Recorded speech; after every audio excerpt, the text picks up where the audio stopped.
Welcome to our second video on SIBO, small intestine bacterial overgrowth. If you're watching this video, you might be struggling with digestive issues that seem to have no clear cause. You're not alone, as millions of people suffer from gastrointestinal dysfunction without a clear diagnosis. In this video, we'll be exploring the missing causes and contributors to symptoms and how to manage it. What is SIBO? SIBO is a condition where there's an overgrowth of bacteria in the small intestine. Normally, there are relatively few bacteria in the small intestine compared to the large intestine. When oral bacteria in the mouth fall into the small intestine, it leads to an overgrowth of bacteria causing SIBO. Most are of the belief that the bacteria from the large intestine migrate up against the flow of the contents of the small intestine, never considering or mentioning the oral bacteria from the mouth. The symptoms of SIBO are still unclear unless one considers the invasive keystone pathogenic bacteria of the mouth. Invasive keystone pathogenic bacteria are known causes of gut dysbiosis, immune system disruption, dysfunctional digestive chemistry, and other conditions like miscarriage, vaginal infection, and insulin resistance. Most SIBO websites depict normal gastrointestinal tracts, but they don't mention the connection between oral bacteria, the mouth, or the gut. The mouth is the gateway to the gastrointestinal tract, and any bacterial overgrowth in the mouth, especially by invasive keystone pathogenic bacteria that are not native to the gastrointestinal tract, can easily migrate to the gut, disrupt the microbiome, causing SIBO. SIBO websites also never mention the connection between gastroptosis, enteroptosis, and Splanchnoptosis, which can create symptoms that SIBO mimics. Gastroptosis refers to the downward displacement of the stomach. Enteroptosis is the downward displacement of the small intestines. Splanchnoptosis is the displacement of the whole abdominal content. These conditions can lead to functional digestive issues that SIBO mimics. Are you tired of being trapped in clickbait funnels that prevent you from finding the real cause of your poor health? Diagnosis washing is a growing problem in the healthcare industry, where each medical specialty creates a nocebo to explain your diagnosis du jour. While each diagnosis may be technically correct, the ever-changing diagnosis du jours can lead to misdiagnosis and prevent you from finding the root cause of your health problems. In this video, we'll show you the dangers of diagnosis washing by reviewing a case of diagnosis by Mayo Clinic of SIBO and adrenal fatigue of a woman with a long-standing severe health symptoms. Please like and subscribe.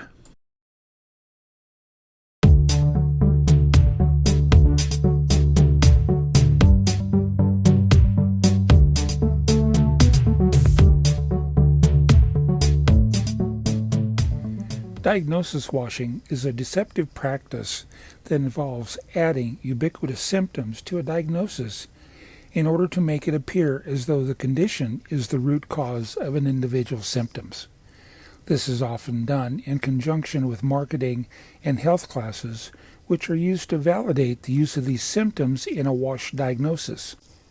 Additionally, effectively ineffective supplements and diets are added to the wash diagnosis to support the ubiquitous symptoms, further misleading individuals into believing that they are suffering from a particular condition or the latest diagnosis du jour. The result is a diagnosis that is not only inaccurate, but also potentially harmful to an individual's health and well-being.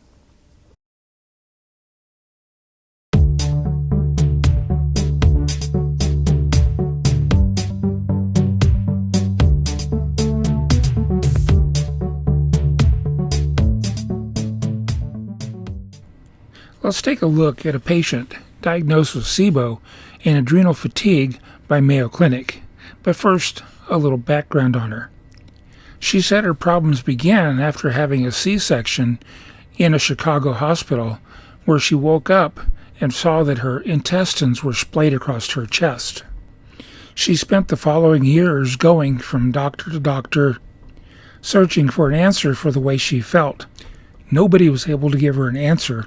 Some even suggested that she was a hypochondriac and making up all of these alleged symptoms that she was experiencing.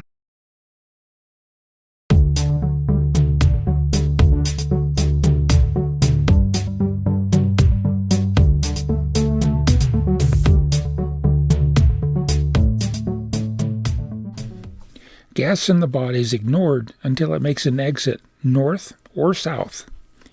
Gas seen on diagnostic imaging is disregarded by healthcare providers as if it is inconsequential.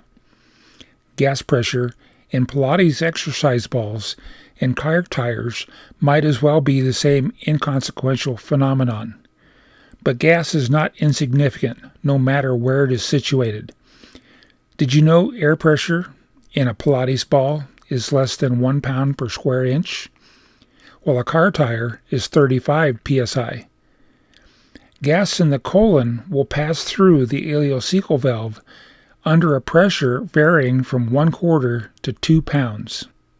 That means that gas pressure less than that of a Pilates exercise ball will open the ileocecal valve, allowing fecal material to backwash into the small intestine.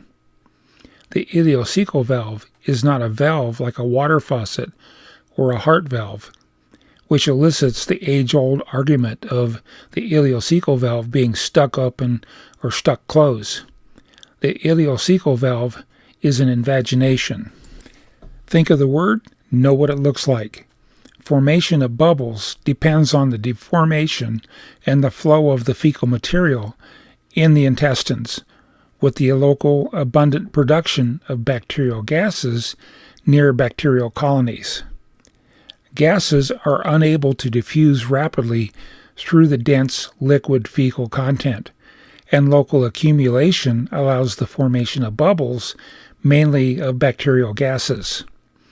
The intestinal gas bubble pressures can be higher than 14.7 psi when seen on an X-ray or diagnostic imaging. That, my friends, is half a car tire.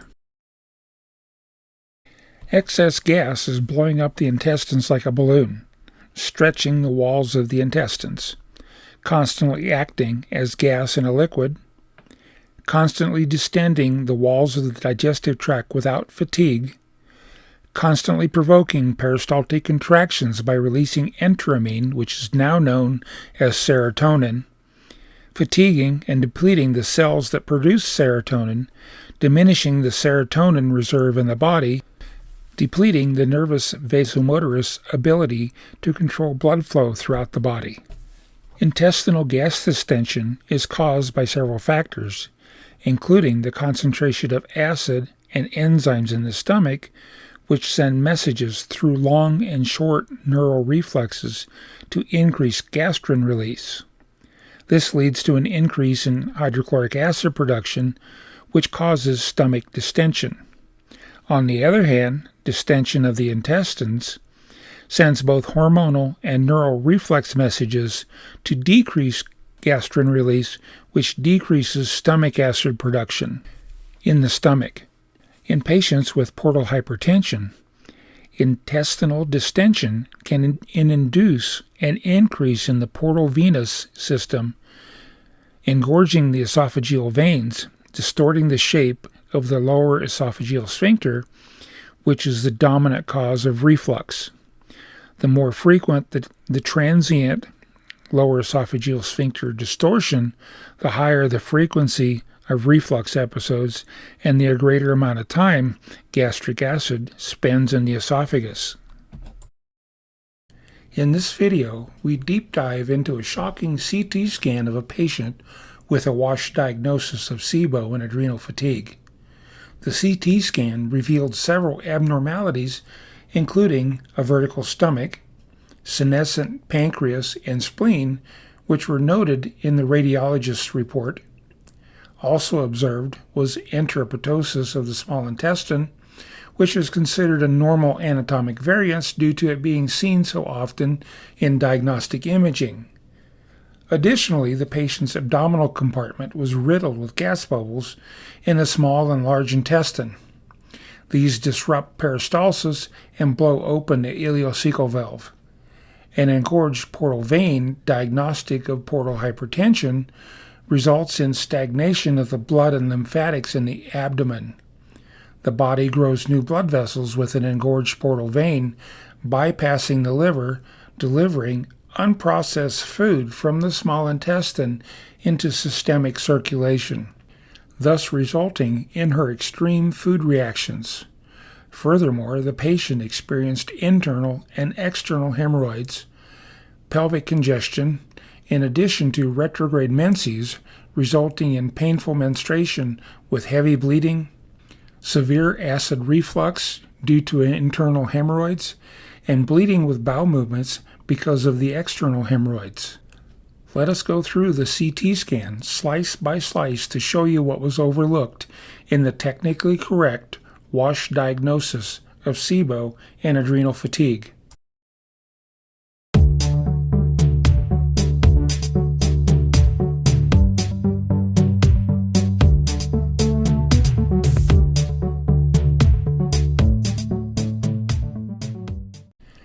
CT scans allow doctors to see cross-sectional images or slices of your body.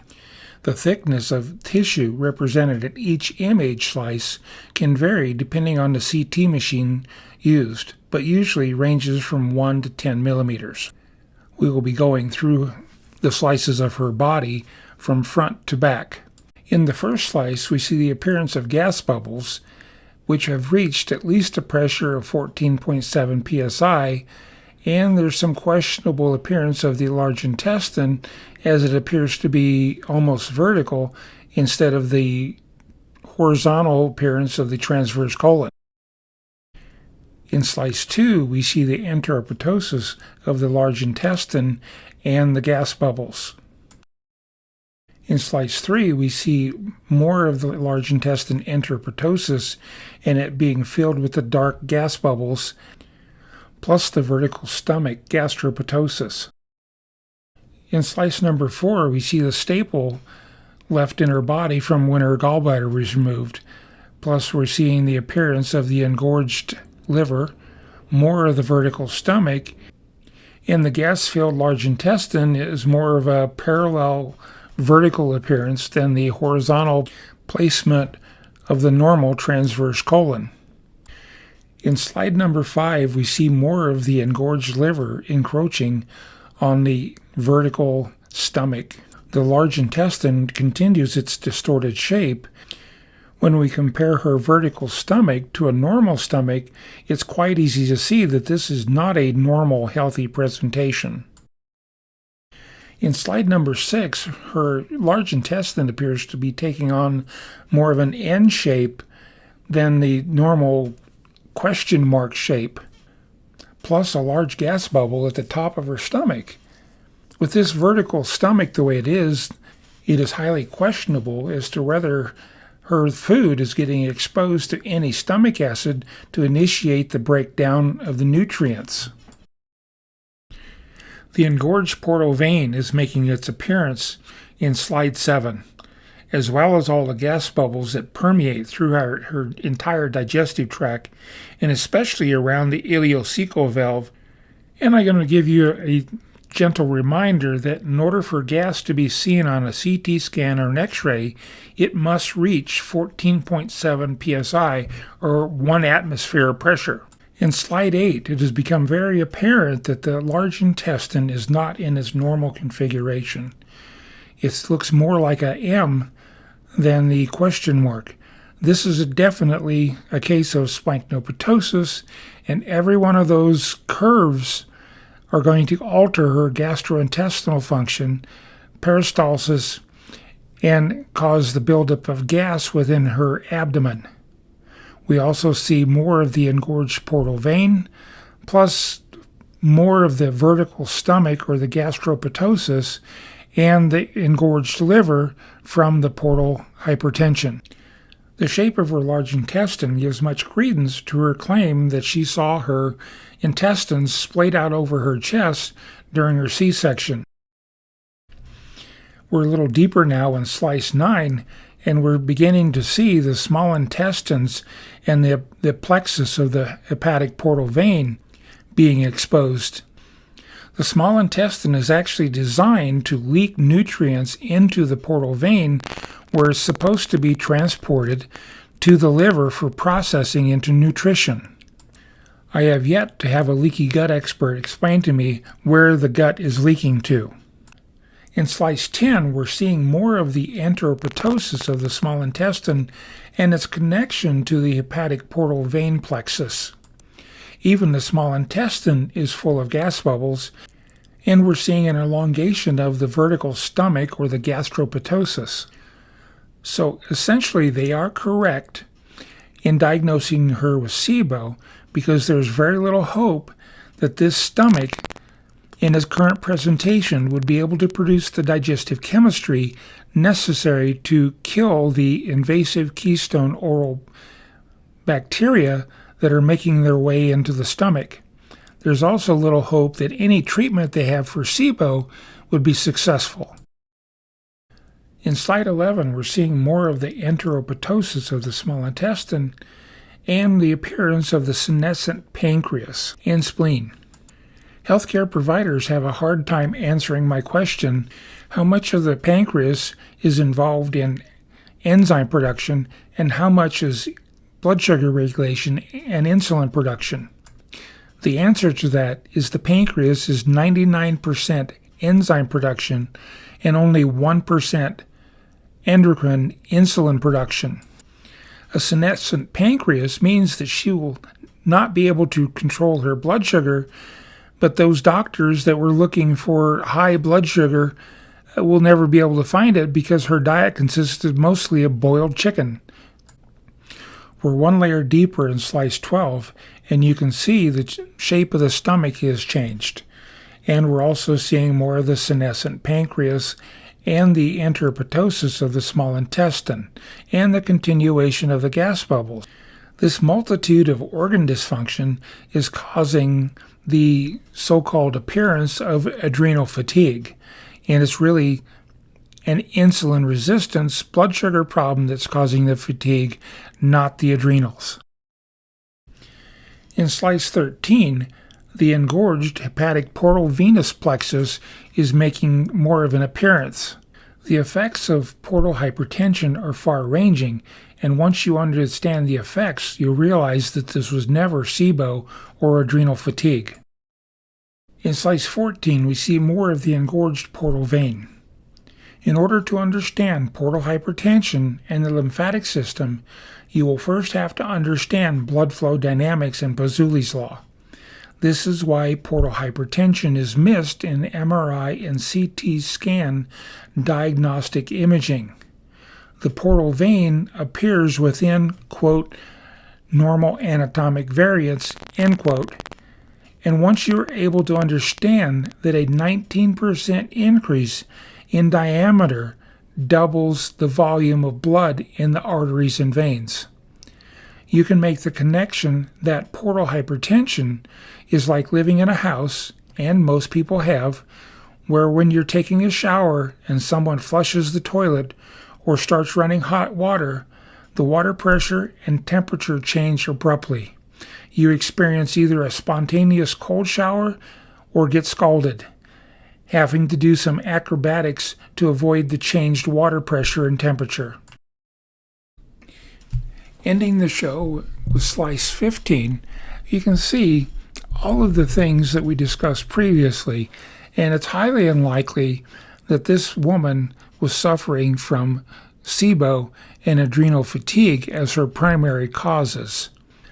This is the reason I developed the NEI Super System Restore Plus supplement, because this woman was incapable of taking any supplements without having a major reaction, as the portal hypertension sent all the nutrition from the supplements directly into her systemic circulation, provoking an exaggerated response to the supplements. By using the NEI Super System Restore Plus, we're able to minimize that by using a low and slow dose so that we never overwhelm the system while giving her body a chance to restore control over her NEI Super System and the vasomotor system, supporting all of the organ systems in her body. SIBO is a diagnosis du jour with a wide range of ubiquitous symptoms. The root cause of SIBO is clear that invasive keystone pathogenic bacteria play a significant role, but certain other factors can increase your risk of having the ubiquitous symptoms of SIBO. The mouth is connected to the gastrointestinal tract, and any oral bacterial overgrowth can migrate to the gut, causing SIBO. Gastroptosis, enteroptosis, Splanchnoptosis can all create symptoms that SIBO mimics. Portal hypertension plays a significant role in the so-called SIBO symptoms, which are really from insulin resistance and portal hypertension. If you suspect you have SIBO, it is important to get diagnosed and start managing the underlying factors such as portal hypertension and insulin resistance. With the right treatment plan, you can reduce your symptoms and improve your quality of life. Thank you for watching. Please like and subscribe.